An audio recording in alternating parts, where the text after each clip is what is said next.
சற்று முன் திமுகவில் இணைந்தார் அண்ணாமலை. அதிர்ச்சியில் மோடி.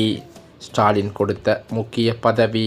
தமிழ்நாட்டில் இன்னும் ஒரு வார காலத்தில் நடக்கவிருக்கும் 2026க்கான சட்டமன்ற தேர்தல் சூழ்நிலையில் தேர்தல் களமானது அனல் பறக்க தொடங்கியுள்ளது. நாகர்கோவிலில் பிரதமர் நரேந்திர மோடி நடத்திய ரோட் ஷோ பெரும் கவனத்தை பெற்றுள்ளதாம். தேசிய ஜனநாயக கூட்டணி வேட்பாளர்களை ஆதரிக்கும் வகையில் நடைபெற்ற இந்த நிகழ்வில் ஆயிரக்கணக்கானோர் திரண்டதாக சொல்லப்படுகிறது. மேலும் பாதுகாப்பு ஏற்பாடுகளும் கடுமையாக இருந்ததாக தகவல்கள் வெளியாகி வந்தது. வேப்பமூடு சந்திப்பில் உள்ள காமராஜர் சிலைக்கு மலர் தூவி மரியாதை செலுத்திய பின் ஊர்வலம் தொடங்கியது. பிரதமர் மோடியுடன் அதிமுக பொதுச் செயலாளர் எடப்பாடி பழனிசாமி மற்றும் பாஜக வேட்பாளர் நைனா நாகேந்திரன் ஒரே வாகனத்தில் பயணித்தது அரசியல் வட்டாரத்தில் பேசும் பொருளாகவே அமைந்தது.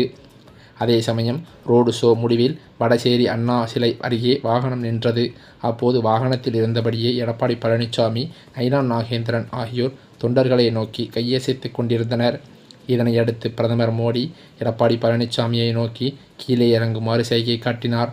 அதன் பின் அனைவரும் வாகனத்திலிருந்து இறங்கி அண்ணா மற்றும் எம்ஜிஆர் சிலைக்கு மரியாதை செலுத்தினதாக சொல்லப்படுகிறது.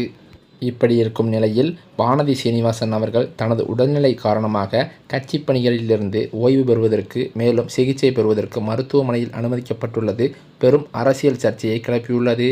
ஏனென்றால் அது மட்டுமில்லாமல் தற்போது முதலமைச்சர் ஸ்டாலின் அவர்களை நேரில் சந்தித்து அவர் மரியாதை நிமித்தமாக மருத்துவ உதவி கேட்டதாகவும் தகவல்கள் வெளியாகியுள்ளது. இந்த சூழ்நிலையிலோ தமிழகத்தை பொறுத்தவரையில் தமிழ்நாட்டின் அரசியல் களத்தில் திமுக, அதிமுக என்று இருந்த போட்டிக்கு நடுவே தற்போது புதிதாக வந்திருக்கும் தமிழக வெற்றி கழகமும் மும்முனை போட்டியை மாற்றியுள்ளதாக தகவல்கள் வெளியாகியுள்ளது. தமிழக அரசியலில் ஆளும் திமுகவிற்கும் புதிதாக களம் கண்டுள்ள நடிகர் விஜயின் தமிழக வெற்றி கழகத்திற்கும் இடையேயான வார்த்தை போரானது தற்போது உச்சக்கட்டத்தை எட்டியுள்ளது என்றே சொல்லலாம். இதற்கிடையில் அதிமுகவானது பாஜகவுடன் கூட்டணியை அமைத்து கொண்டு 2026 தேர்தலில் ஐபிஎஸ் தலைமையில் முதலமைச்சராக அமர்ந்துவிடலாம் என்றும் கட்டம் கட்டி வருகிறது. திமுக மற்றும் பாஜக ஆகிய இரண்டு கட்சிகளும் வெவ்வேறு துருவங்களாக தெரிந்தாலும் உண்மையில் அவை இரண்டும் கள்ள கூட்டணி வைத்து கொண்டு மக்களை ஏமாற்றி வருவதாக தவேக தலைவர் விஜய் தனது மேடைகளில் தொடர்ந்து அவர் சாடி வருகிறார். இரு கட்சிகளுக்கும் கொள்கை ஒன்றுதான் என்றும் திரைமறைவில் அவர்கள் ஒருவருக்கொருவர் உதவி கொண்டே வெளியே எதிரிகளைப் போல நடமாடுகிறார்கள் என்பதுமே விஜயின் பிரதான குற்றச்சாட்டாகவே இருந்து வருகிறது. இந்த அரசியல் மோதலில் தவேகவின் முக்கிய நிர்வாகியான ஆதவ் அர்ஜுனாவின் சமீபத்திய பேட்டி பெரும் பரபரப்பையை ஏற்படுத்தியிருக்கிறது. ஜனநாயகம் திரைப்படம் முடக்கப்பட்ட விவகாரத்தில் அமைச்சர் உதயநிதி ஸ்டாலினும் மத்திய அமைச்சரும் கைகோர்த்து செயல்படுவதாக குறிப்பிட்ட அவர் தவேகவை வீழ்த்தவே இந்த இரு கட்சிகளும் மறைமுகமாக ஒன்றிணைந்துள்ளதாக தெரிவித்திருக்கிறார்.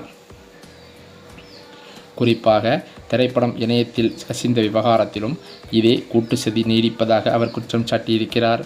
பாஜகவிற்கு எதிராக திமுக பேசுவது வெறும் கண்துடைப்பு மட்டுமே என்பது ஆதவ் அர்ஜுனாவின் வாதமாகவே பார்க்கப்படுகிறது. மேலும் திமுகவின் முக்கிய புள்ளியான சபரீசனுக்கும் மத்திய உள்துறை அமைச்சர் அமித்ஷாவின் மகனுக்கும் இடையே தொழில்துறை ரீதியான நெருங்கிய உறவு இருப்பதாக ஆதவ் அர்ஜுனா பகிரங்கமாக குற்றம் சாட்டியிருப்பது பெரும் சர்ச்சையை கிளப்பியுள்ளது. 2021 திமுக வெற்றி பெற்ற பிறகு சபரீசன் அமித்ஷாவை சந்தித்ததாக குறிப்பிட்ட அவர் ரெட் ஜெயண்ட் மற்றும் பென் போன்ற நிறுவனங்களுக்கு கோடிக்கணக்கான பணம் எங்கிருந்து வருகிறது என்பது குறித்து அமலாக்கத்துறை ஏன் இதுவரை விசாரணை நடத்தவில்லை என்றும் அவர் கேள்வி எழுப்பியுள்ளது பெரும் பரபரப்பாக பேசப்படுகிறது.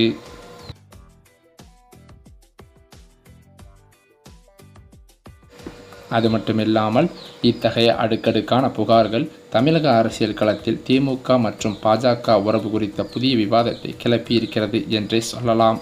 மேலும் அது மட்டுமில்லாமல் தமிழக சட்டசபை தேர்தல் நெருங்கி வரும் வேளையில் தலைநகர் சென்னையின் அரசியல் களம் முன்னெப்போதும் இல்லாத வகையில் பெரும் பரபரப்பை எட்டியிருக்கிறது. கடந்த 2021 தேர்தலில் சென்னையில் உள்ள 16 தொகுதிகளையும் கைப்பற்றி இப்பகுதியை தனது அசைக்க முடியாத கோட்டையாக திமுக நிரூபித்திருந்தது. ஆனால் இந்த முறை நடிகர் விஜயின் தமிழக வெற்றி கழகம் நேரடியாக களமிறங்கியிருப்பது திமுகவிற்கு புதிய சவாலை ஏற்படுத்தியிருக்கிறது.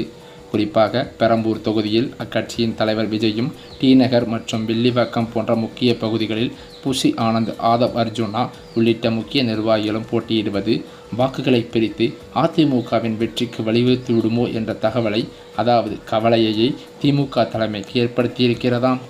இந்த சவாலை சமாளிக்கவும் சென்னையை மீண்டும் முழுமையாக தக்க வைத்து கொள்ளவும் முதலமைச்சர் ஸ்டாலினின் மருமகன் சபரீசன் தனது தற்போது களத்தில் இறங்கியிருப்பதாக சொல்லப்படுகிறது. அதாவது அவர் ஒவ்வொரு தொகுதிக்கும் தனித்தனி தேர்தல் வியூகங்களை வகுத்து வருகிறாராம். வில்லிவாக்கம், மயிலாப்பூர், சேப்பாக்கம், திருவல்லிக்கேணி உள்ளிட்ட பகுதிகளுக்கு நேரில் சென்று நிர்வாகிகளை சந்திப்பதுடன் அதிருப்தியில் இருக்கும் நிர்வாகிகளை சமாதானப்படுத்தி அவர்களை தேர்தல் பணிகளில் தீவிரமாக ஈடுபடுத்தும் பணிகளையும் அவர் முன்னெடுத்து வருவதாக சொல்லப்படுகிறது. மேலும் அது மட்டுமில்லாமல் இந்த சபரீசனின் மாஸ்டர் பிளான் சென்னை மட்டுமின்றி மாநிலம் முழுவதும் விரிவுபடுத்தப்பட்டுள்ளது. அந்த வகையில் தமிழகம் முழுவதும் உள்ள 75,032 வாக்குச்சாவடிகளுக்கும் சுமார் 5 லட்சம் இளைஞரணி தொண்டர்களை அவர் ஒருங்கிணைத்துள்ளாராம். ஒவ்வொரு வாக்குச்சாவடியிலும் இளைஞரணி தொண்டர்கள் நேரடியாக களமிறக்கப்பட்டு தீவிர பிரச்சாரத்தில் ஈடுபட அறிவுறுத்தப்பட்டுள்ளனர். குறிப்பாக போட்டி கடுமையாக இருக்கும் பகுதிகளில் அடுத்த 10 நாட்களுக்கு வீடு வீடாக சென்று வாக்காளர்களை சந்தித்து திமுக அரசின் சாதனைகளை விளக்கவும் வாக்குறுதிகளை உறுதி செய்யவும் விரிவான உத்தரவுகள் பிறப்பிக்கப்பட்டுள்ளது. விஜயின் வருகையாலும் தாவேகாவின் முக்கிய நிர்வாகிகள் சென்னையில் குவிந்துள்ளதாலும் உருவாகியுள்ள மும்முனை போட்டி திமுகவின் கோட்டையில் அதிர்வுகளை ஏற்படுத்தியிருக்கிறது. தாவேகா பிரிக்கும் வாக்குகள் தேர்தல் முடிவுகளில் எந்த மாதிரியான மாற்றத்தை ஏற்படுத்தும் என்ற விவாதமானது ஒருபுறம் இருக்க, சபரீசனின் தேர்தல் மேலாண்மை மற்றும் இளைஞரணியின் களப்பணி அதனை முறியடிக்குமா என்பதே தற்போதைய எதிர்பார்ப்பு. ஏப்ரல் 23ஆம் தேதி நடைபெறவுள்ள இந்த தேர்தலில் திமுக தனது செல்வாக்கை நிலைநாட்டப் போகிறதா அல்லது புதிய சக்திகளின் வருகையால் அரசியல் வரைபடம் மாறப்போகிறதா என்பது சென்னை மக்களின் தீர்ப்பில்தான் அடங்கியிருக்கிறது என்றும் பலரும் கூறி வருகின்றனர். மேலும் அது மட்டுமில்லாமல் தமிழக சட்டமன்ற தேர்தல் 2026க்கு இன்னும் 10 நாட்களே உள்ள நிலையில் அரசியல் களம் தற்போதே அனல் பறக்க தொடங்கிவிட்டது.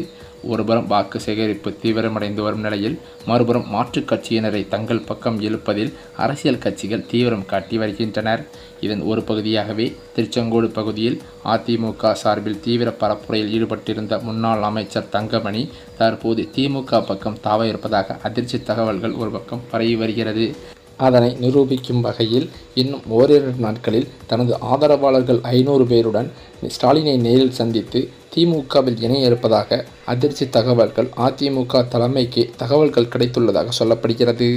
இது அதிமுகவின் வாக்கு சேகரிப்பு மற்றும் 2026 சட்டமன்ற தேர்தலில் பெரும் பின்னடைவை சந்திக்கும் என்றும் ஒரு பக்கம் கூறி வருகின்றனர்.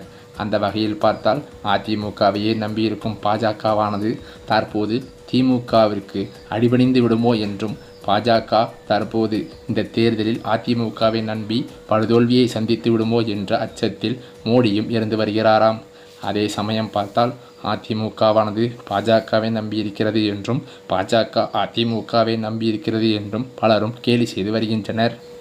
இதனை தொடர்ச்சியாக இந்த அதிமுகவில் சேர்ந்த 500க்கும் மேற்பட்ட நிர்வாகிகள் மற்றும் தொண்டர்கள் திடீரென திமுகவில் தங்களை இணைத்து கொண்டது பேரதிர்ச்சியை ஏற்படுத்தியுள்ளது. இந்த தேர்தலில் பாஜகவானது அதிமுகவை நம்பி படுபாதாளத்தில் விழுந்துவிடும் என்று பலரும் கூறி வருகின்றனர். மேலும் அது மட்டுமில்லாமல் தற்போதைய தமிழக தேர்தல் அரசியல் சூழலில் இன்றைக்கு நாகர்கோயில் வந்திருக்கும் மோடி அவர்களை சந்திப்பதற்கு பல்வேறு அரசியல் கட்சி தலைவர்களும் கூட்டணி தலைவர்களும் வந்துள்ள நிலையில் முன்னாள் மாநில தலைவரான அண்ணாமலை அவர்களை மோடி அவர்கள் சரியான முறையில் மரியாதை கொடுக்கவில்லை என்று அவரது நெருங்கிய வட்டாரத்தில் தகவல்கள் வெளியாகியுள்ளது. இதன் காரணத்தினால் கடும் அப்செட்டில் இருந்த அண்ணாமலை அவர்களோ அவரது ஆதரவாளர்களுடன் அவர் திமுகவில் இணைந்து விடலாம் என்ற முடிவை எடுத்துள்ளதாக தகவல்கள் வெளியாகி வருகின்றன. இந்த தகவலால் தற்போது பாஜக தலைமை வட்டாரமே அதிர்ந்து போய் உள்ளதாகவும் சொல்லப்படுகிறது.